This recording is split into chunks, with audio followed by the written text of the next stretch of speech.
ആരാധനാലയ നിയമത്തിലെ ഭരണഘടനാ സാധുത ചോദ്യം ചെയ്തുള്ള ഹർജിയിൽ കക്ഷി ചേരാൻ സമസ്ത സുപ്രീം കോടതിയിൽ അപേക്ഷ നൽകി. നിയമം റദ്ദാക്കിയാൽ രാജ്യത്തെ മതേതരത്വം തകരുന്നതിന് കാരണമാകുമെന്ന് സമസ്ത.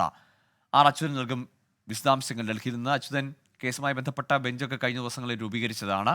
സമസ്തയുടെ ആവശ്യം എന്തൊക്കെ?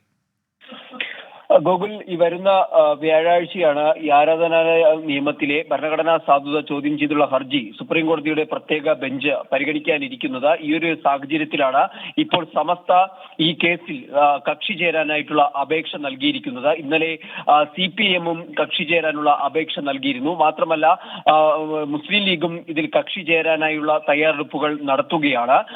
നിലവിൽ സമസ്ത ചൂണ്ടിക്കാട്ടിയിരിക്കുന്നത് നിയമം റദ്ദാക്കിയാൽ രാജ്യത്തെ മതേതരത്വം തകരുന്നതിന് കാരണമാകും എന്നുള്ളതാണ് സമസ്ത ഈ അപേക്ഷയിലൂടെ ചൂണ്ടിക്കാട്ടിയിരിക്കുന്ന കാര്യങ്ങൾ.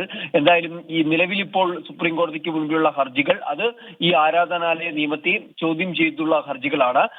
മതപരമായ മൗലിക അവകാശങ്ങൾക്ക് വിരുദ്ധമെന്ന് ചൂണ്ടിക്കാട്ടിയാണ് ഹർജികൾ സുപ്രീം കോടതിയുടെ പരിഗണനയിലുള്ളത്. എന്തായാലും അത് ഈ വ്യാഴാഴ്ച ഹർജികൾ പരിഗണിക്കാനിരിക്കെയാണ് ഇപ്പോൾ സമസ്ത ഉൾപ്പെടെയുള്ള പാർട്ടികൾ കക്ഷി ചേരാനുള്ള അപേക്ഷ നൽകിയിരിക്കുന്നത്. ശരി.